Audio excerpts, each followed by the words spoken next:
It was just a matter of time. Soak Shedinja in Pokemon Sun and Moon, and look at that 7th generation team composition. We have Tapu Fini bringing us the Soak, and then the Marowak. Guys, Shedinja becomes a water type Pokemon, so you can use the Lightning Rod to keep it alive. That's actually one of the original foundations. That's the core part of the Soak Shedinja, and we get to see it in the 7th generation. This is going to be amazing, guys. Also, Tapu Fini makes it to where Status isn't going to be able to take down the Shedinja for a couple of turns.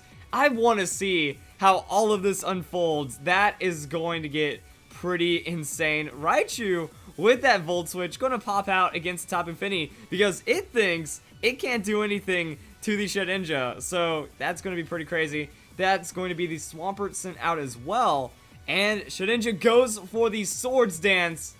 Oh, this is where it gets fun, guys. That's Soak, Swords Dance, Shedinja. No weaknesses on the field. Poison Jab. The opponent, no respect. And now it's about to get scary. So I guess you don't go into the Marowak just yet. Yeah, go for that Persian. Just keep things safe. You fake out, and then things are going to happen. Amazing. So Swampert will get that Protect down, and depending on where the fake out went, it's all good. But yeah, the opponent can't do anything. Double Protect right there against the fake out. Doesn't matter because now you're just giving more opportunities for that Swords Dance to set up, and there's no way of statusing. There's no way of, yeah, there's no way. It happens, and it's all about that team composition, you know. Shedinja can just win to begin with, doesn't affect, it's a water type now. That's the Soak, guys. I love watching it every time. So yeah, like, Shedinja brings its own win condition, that if the opponent doesn't have a super effective hit, you win. Gets a little more challenging when you're a ghost bug type that has like a ton of weaknesses. But now with this, you just have 2 weaknesses, and one is going to be covered by the Marowak, and in a 4v4 format, there's just a chance the opponent doesn't bring it. So that is going to be the full force Hydro Vortex from the Swampert. Looks like it wants to take down the Alolan Persian. Is it going to be successful? Persian actually surviving with 5 hit points. And Swampert decides to go, that didn't work. Let's go for that Protect. So what is going to happen now? Persian with the foul play. That is going to be protected by the Swampert. And the X-Scissor onto the Muck. That's a KO. Oh. Now the X-Scissor's interesting because it doesn't count stab anymore. But that's the thing. And now Raichu comes in. Maybe the opponent's going to understand what's going on. But also Shedinja could just Shadow Sneak. So the Alolan Raichu isn't even a threat at this point. Even though the Marowak... Oh. Unless that happens. That could be a threat. But Persian has foul play. So you can kind of like eliminate whatever's going on right now. And Raichu goes down regardless. So yeah, you can just kind of use that Marowak as a little bit of backup when things are going crazy. Swampert lands a Scald onto the Persian. But now, I don't think the opponent has any damaging options left against the Shedinja. Alright, Marowak's in. And now we're going to see the Lucario. Yeah, Lucario, as far as I'm aware, doesn't bring grass or the electric. And that is the beauty. That is the forfeit right there. Oh, that is everything I've ever wanted in life. Yes. Oh, it works so well. I can't wait to see another battle just to make sure it pops off just right. Ooh, and this time it's against Evolutions. Cool. Let's go right into this one. Stuff is going to happen, and stuff is going to be cool. And I just want to see that Tapu Fini get the setup once again. For Soak Pokemon, the Tapu Fini does really well. So yeah, let's just see how this happens. And it's going to be the Flareon Jolteon. Interestingly enough, both of them can deal with our Shedinja. It's like a Schrodinger's weakness when we break it down. I wonder if there's also a Focus Sash, just in case things kind of go crazy on that first turn.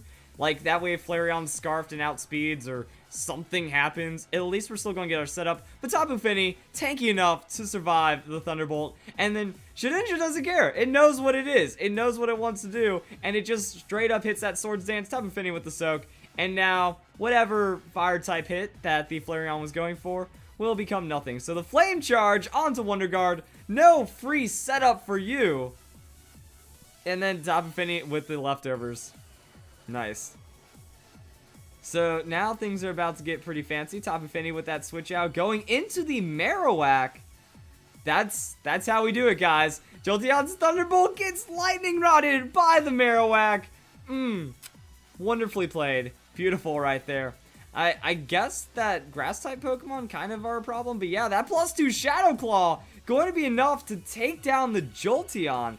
Flareon throws down the Flare Blitz, and you're going to do a lot to that Fire-type Pokemon with a high amount of defense. Alright, good to know. So, Flareon takes a little bit of recoil damage right there, and yeah, Vaporeon can't do anything. It can hurt the Marowak, and it can mess up a couple of Pokemon's days, unless you do that. So Marowak going to try to divert some attacks with that Protect. Shadow Claw, just the +2 sweeping right now.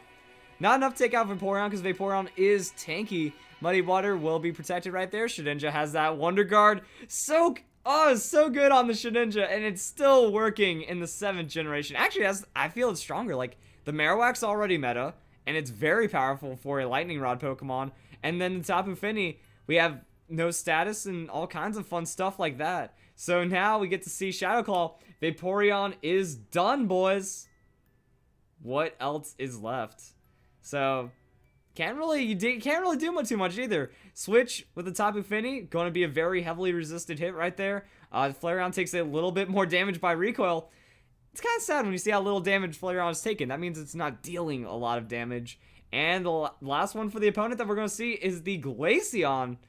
Glaceon should be a pretty quick hit with that Shadow Claw. Let's see how it goes. So Tapu Fini with that Protect, going to throw it down right there. Shedinja, Shadow Claw. Onto the Flareon, trying to pick up a little bit of extra damage on Flareon. Flareon with the Flare Blitz will be protected out. And Glaceon has Mirror Coat. Nothing's going to work right there. I mean, I like the idea. I can respect the Glaceon with Mirror Coat, but it doesn't get to do anything else right there. And then that's going to be Shedinja with the Shadow Sneak, finishing off the Flareon before anything could happen. And then Fini can just do whatever. Nature's Madness, that's going to be an easy pickup with the Shadow Sneak next turn on the Glaceon as well. The opponent's just out of options. Like, that's all that happens. Barrier is actually going to boost its defenses pretty well, so now you need a Shadow Claw. But the Nature's Madness also very strong right there, so even against the defensive gain and the weirdness of the Mirror Coat for the Glaceon, kind of like what the Glaceon's going for, but it doesn't really get to do too much. So Shedinja setting up another Swords Dance, and now it's going to be Taunt. Ooh, Tapu Fini's Taunt being mean right there. What does that mean for the Glaceon? Blizzard.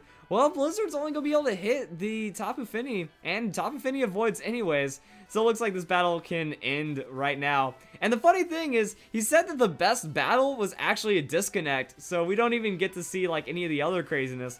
But the team does goodness. Does goodness. I was about to say does work, but also has the goodness in it. Alright, so Glaceon Wonder Guarded the Blizzard, and Tapu Fini is actually going to eat the Blizzard right now. Man, that barrier actually boosting defense. This Glaceon's a tank. This Glaceon is pretty good, but it just doesn't have any way. Like, the win condition's gone. The opponent's GG right now. Tapu Fini with that Protect, Shedinja with the Shadow Claw, and that will be the battle right there. So we got one more battle to check out, or the Shadow Sneak. That works too. So we got one more battle to check out. I'm excited for it. And I don't even know what to expect anymore. Soak Shedinja, so good. Same team, because why not? I mean, it looks like everything works out. You get the fake out on the Persian just to kind of slow down the opponent. I guess stuff's going to happen, and then, yeah, I was thinking maybe like having a Protect on the Shedinja would be a little better than the Shadow Claw. That way you could like Protect, switch in the Persian, fake out a Grass-type Pokemon. Things are going to happen right there. But Tapu Fini Shedinja, let's see it again. Now, actually, against the Trevenant, again, this is where things could get pretty weird and pretty crazy. So, we're going to see what happens. Tapu Fini going to get that Soak. Shedinja going to outspeed into the Swords Dance, which means that it can Shadow Claw next turn if Trevenant gets a read on that Soak. And that is going to be a taunt onto Trevenant as well, just in case, so it can't do anything. No Leech Seed, no seeds onto the Shedinja. So the biggest threat right there actually going to go away. And now the dimensions will be twisted.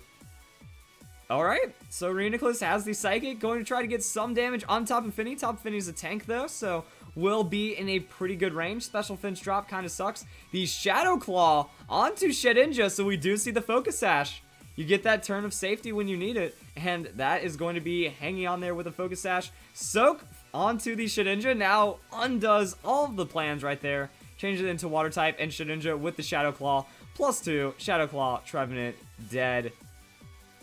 There it is. And now we can Shadow Claw the Ridiculous. We can Shadow Claw whatever we want. And I'd imagine that, say Shedinja goes down, Fini can hold its own with, like, damage and Nature Madness support. Foul Play, like, Nature's Madness plus Foul Play. That's a KO right there. That's going to be done. And then we know Marowak's just broken with how much damage it puts out. So that's going to be a protect from Tapu Fini. Just kind of playing it safe right now. As Sableye goes for the Swagger. Oh, the opponent is trying to take down the Shedinja right now. Just throwing it. Wait, but yeah, you can't though. That's right. The Misty Terrain actually works in the 7th generation against Confusion. So the opponent reached, but forgot about the Misty Terrain and just made Shedinja stronger. Not good. But that's what we have right now. So the damage is real. And the opponent, with that forfeit once he realized he had nothing. Sylveon, yeah, the only thing he had when you look at it is the Sableye getting the Swagger. Because Sylveon doesn't have any moves. The Trevenant was it. And then it just boils it down to Grass and Electric. Grass, not very common. Electric, it's fairly common, but that's why you just bring in the Marowak. The only thing that threatens you right then is a Discharge. And also, if the Focus Sash activates, then you can just Shadow Claw and take it down. And now that we're at the end of the battle, might as well reveal the big reveal. Because I know people are going to be like, oh, you're featuring a person that's hacking in Pokemon Sun and Moon, hypocrite, liar, blah, blah, blah, something, something. Swords Dance Shedinja is legal in the 4th generation. Because if you level up Ninjask to level 25, and then Shedinja hits that level as well, when you, you make the Nincada into the Ninjask. At level 25, Shedinja picks up the Swords Dance because Ninjask learns the Swords Dance. Now, this isn't present in future games, but because the Battle Spot allows transfer Pokemon, and this is free Battle Spot, so it's not like a hacked Pokemon that has the Pentagon or whatever, or has the plus symbol or the Clover or whatever it's being called in the 7th generation, and then bring it to rated battles. Nah, you can use those transfer Pokemon, and then the Swords Dance makes it through. The interesting thing is I didn't think Swords Dance made it through in previous generations, so it looks like Pokemon might have slacked on the hack check, or the hack check's weaker or something like that, because it's not a learn set move, but it looks like it's still out on the battle spot, so we'll see how that goes. And yeah, completely legal Shedinja doing the craziness. So hope you guys enjoy the video. Hope you all have a nice day. Thank you very much for watching. Also, it's last fan fries, so comment your battle codes down below. Hope you guys have a great day, have a great weekend, have a great week, and I'll see you guys next one. Thank you very much once again for watching.